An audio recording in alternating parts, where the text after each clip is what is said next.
आवाज कमी करा तुझा. ओळखलंस का मला?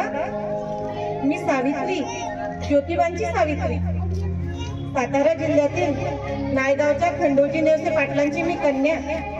माझं वयाच्या 9व्या वर्षी ज्योतिबांशी विवाह झाला आणि माझ्या हळूहळू लक्षात आलं की माझा ज्याच्याशी विवाह झाला तो काही सामान्य माणूस नव्हता.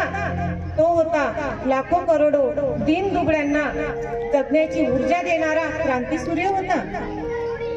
आम्ही उभयतांनी 1 जानेवारी 1848 मध्ये पुण्यात पहिली शाळा काढली. मी पहिली मुख्याध्यापिकाही होती, पहिली शिक्षिकाही मीच होती.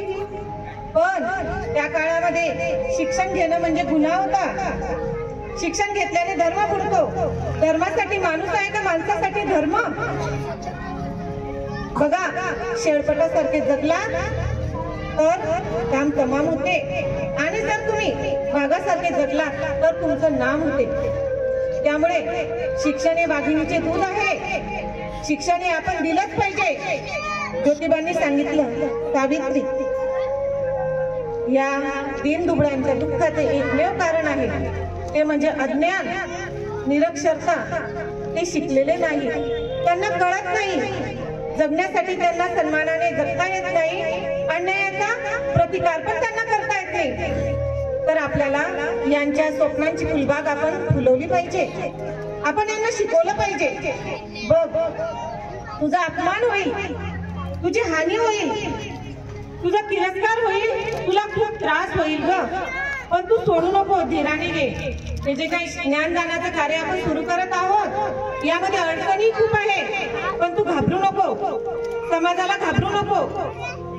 मी घाबरले होते. मला वाटलं या लोकांना हे चालणार नाही, पण माझ्या पाठीशी ज्योतिबा होते. त्यांनी मला खूप खूप हिंमत दिली आणि सांगितलं की तू शिकव, काही झालं तरी तू नाराज नको हो. आणि हा वसा आपल्याला सोडायचा नाहीये.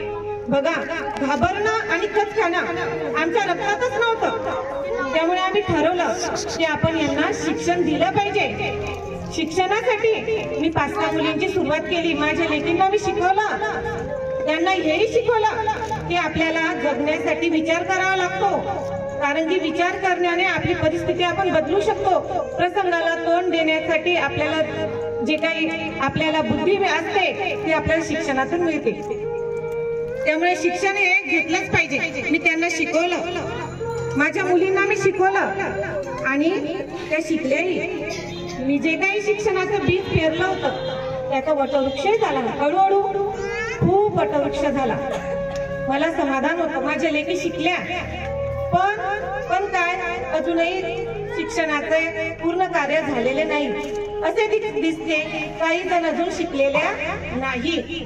तर मला असे शोधून जे काही असाक्षर आहे त्यांना पण शिकवायचं आहे आणि त्यांना ज्ञान प्रवाहात आणायचंय. सर्वांनी शिकलेच पाहिजे. शिकल्यामुळे आपल्यावर कोणी अन्याय करू शकत नाही. आपण संघर्ष करू शकतो. आपल्याला न्याय मिळते आणि समाजात जगण्यासाठी आपल्याला बळही मिळते. सन्मानाने आपण जगतो केवळ शिक्षणामुळे मान मिळतो. तर हे आपण कोरून ठेवा आपल्या मनामध्ये. शिक्षण प्रत्येकाने घेतलंच पाहिजे.